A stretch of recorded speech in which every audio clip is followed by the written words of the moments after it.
Look, y'all, I'm in Atlanta, man. It's been rough in Atlanta. I didn't think I was gonna be here this long, but I'm still here.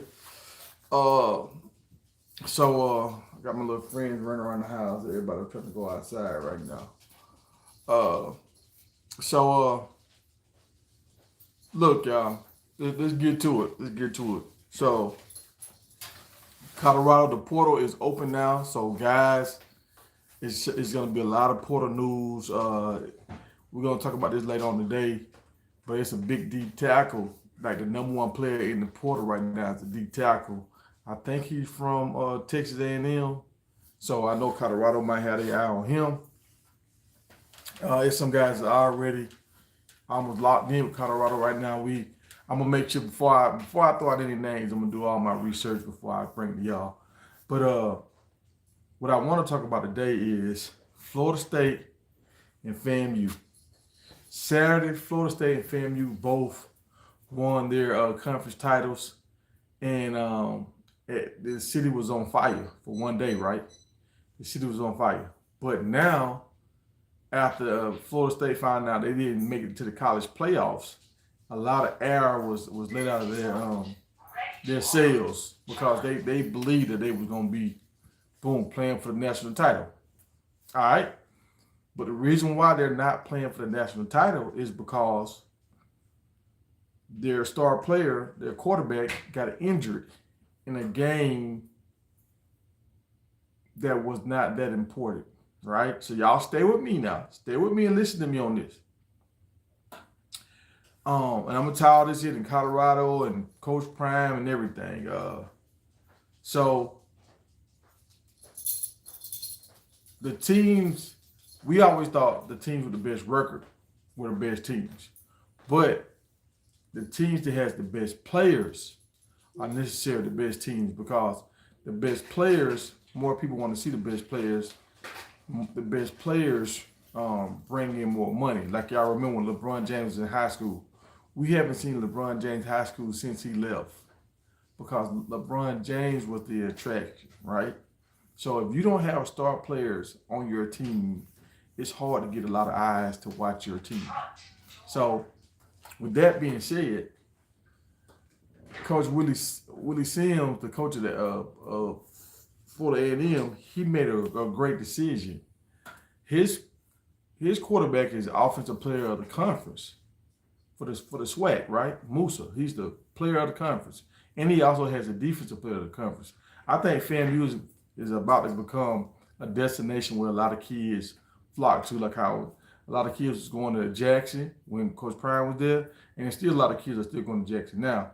But I think now that FAMU have shown that they can beat Jackson, they can still win the SWAC, and now if they can win the Celebration Bowl, I think the floodgates are about to open up in Tallahassee, where all the guys are going to start flying into Tallahassee, especially these guys that's on these D1 schools or these Power 5 schools that's not getting a shot. I think a lot of these guys are going to start coming to FAMU because now they can have a stage to play on. And since Shador did what he did, and when Colorado did what he did, now a lot of people will say, okay, well, just because you're at HBCU, that doesn't mean you're not good. You might just be overlooked. So I think a lot of NFL teams are going to pay attention. But the reason why I'm bringing all this up, y'all, all teams do this. I'm not going to say all good teams do this. They plan their season out. They already have stuff planned out years in advance, right? So the game before each one of these teams' rival games, before FAMU had to play against Bethune-Cookman and before Florida State had to play against Florida, they both had a game that was it was a game on the schedule, but it was a game they should win. Like the team FAMU was playing against haven't won a game all season. It was 0-8. I don't know, Lincoln Cal or something like that.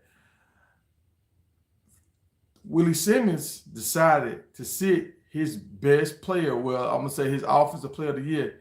He decided to sit his quarterback so he wouldn't risk injuring his quarterback during this game. Florida State coach Norvell even though they was playing against a school that was way beneath them in North, I think they were playing against North Alabama. This team's not a Power 5 school. I think they won 3 games all year. He still trotted out his quarterback, Heisman hopeful quarterback, onto the field. And we all know Travis got injured that game. So both of these coaches had the same setup. Norvell decided to play his quarterback, and he ended up getting injured. Coach Simmons said, no, I'm not going to risk my quarterback in a game that really doesn't matter, in a game that my team is built to win. Both of these teams are built to win this game without their starting quarterback. And you see the results. And the reason why I'm saying this, Coach Prime got elevated from Jackson because he won a lot of games. Now, let's keep it funky. Coach Simmons, this is his first time in the Celebration Bowl. So this is his first time reaching this level. But everybody knows he was right there. Jackson and Fan was right there. Those were the 2 teams. Whoever won this game was going to be the team that ran the table. So now he's able to reach the highest pinnacle or whatever you want to call it at the SWAC. He's at the Celebration Bowl. I will be watching this game. They're playing against Howard. If he has a 2-year run like Coach Prime, will he be elevated? And will FAMU learn from Jackson's mistake? Now, what FAMU have, the ace they have in their pocket is Coach Simmons is from that area. I think his wife is from that area, so that's home for them. So will he stay because he want to be close to home, or will he chase the bag? Or will a Power 5 school even offer him? That's the question, like how they offered Coach Prime. So these are some things that FAMU need to start paying attention to, because somebody might come and call him. Somebody might reach out to Coach Simmons because they might want his service, because he's really doing a great job there. And I heard him speak on Off Script show, and he did a great job on that too. So I think he might get elevated in the near future if FAM doesn't offer him a little bit more money. Now, the Florida State coach, to me, if you had to compare these 2 coaches, Simmons is doing better than, I mean, they both came in when the programs was down. Simmons is doing better than Norvell. That's just if you look at it, his decision to play his quarterback in this game that didn't mean anything cost them a chance to play in the playoffs.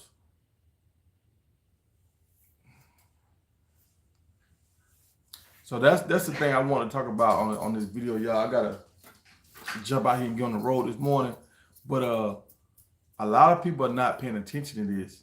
And if you really pay attention, Coach Simmons is the best coach in Tallahassee right now. He's the best coach in Tallahassee. Florida State, they got the prestige, so they're able to attract a lot of these big-time players. But FAMU, they slowly building that. They starting to get that respect that they deserve. So I'm happy to see this play out the way it is, and I hope FAMU win the Celebration Bowl. If Willie Simmons make it to the Celebration Bowl and loses, it's gonna hurt. It's gonna hurt. But I hope they win. But this afternoon, later on this evening, we're gonna talk about these guys in the transfer portal.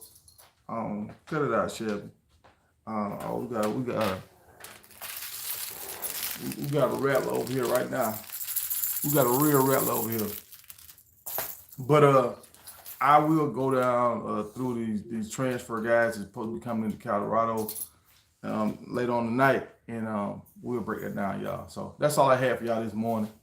Just want to talk about FAM and Florida State and all the foolishness going on in Tallahassee that the main media sources they won't talk about. All right, y'all be good.